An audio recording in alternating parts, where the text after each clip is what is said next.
Important parts of the bioeconomy are agriculture and forestry. Now, these sectors are vital for sustainable development of our society. But sustainability includes many different aspects, including the social dimensions. And an important part of the social dimension is gender equality.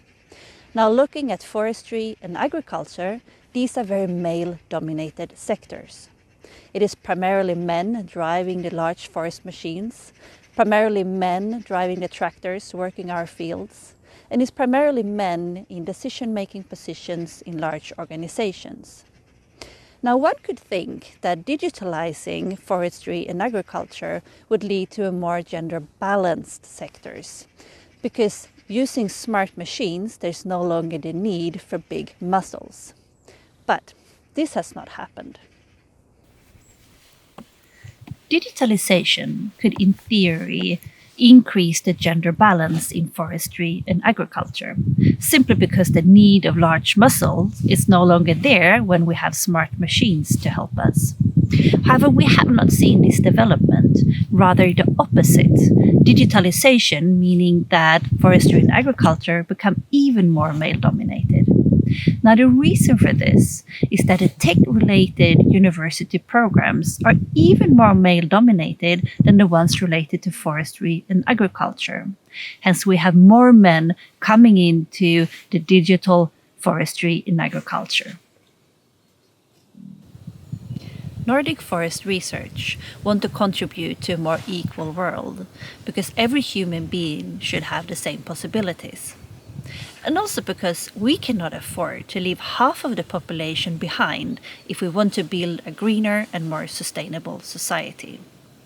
And that's why we have made a handbook to help support this kind of development and to support students and teachers at Nordic universities.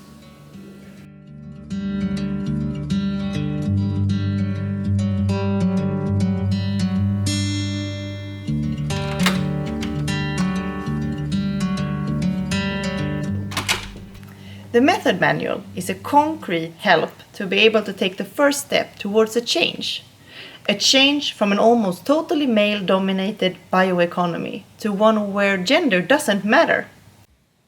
Why should gender have anything to do with what a person works with? The question may seem obvious, but sometimes it's hard to find the right answers. Here are some suggestions on what to answer when you have some bogus claims. Check this out.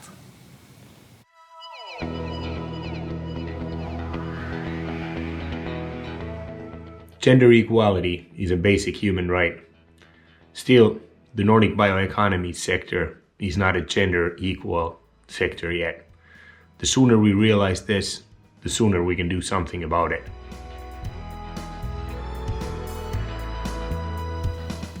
The method manual is designed for teachers on university level in the bioeconomy. In this way, gender equality can grow even before students are out in the working environment.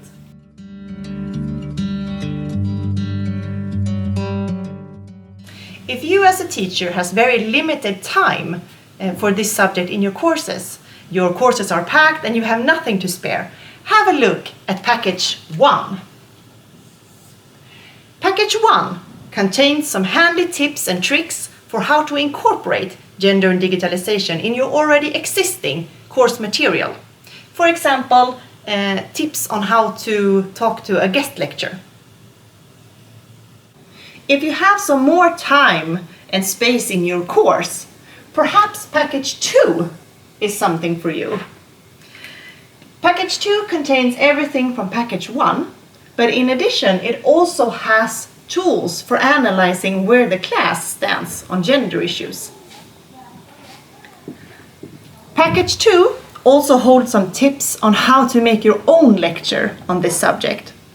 It also has information on how to invite a guest lecturer and some exam questions. If you want to go all in, then use Package 3.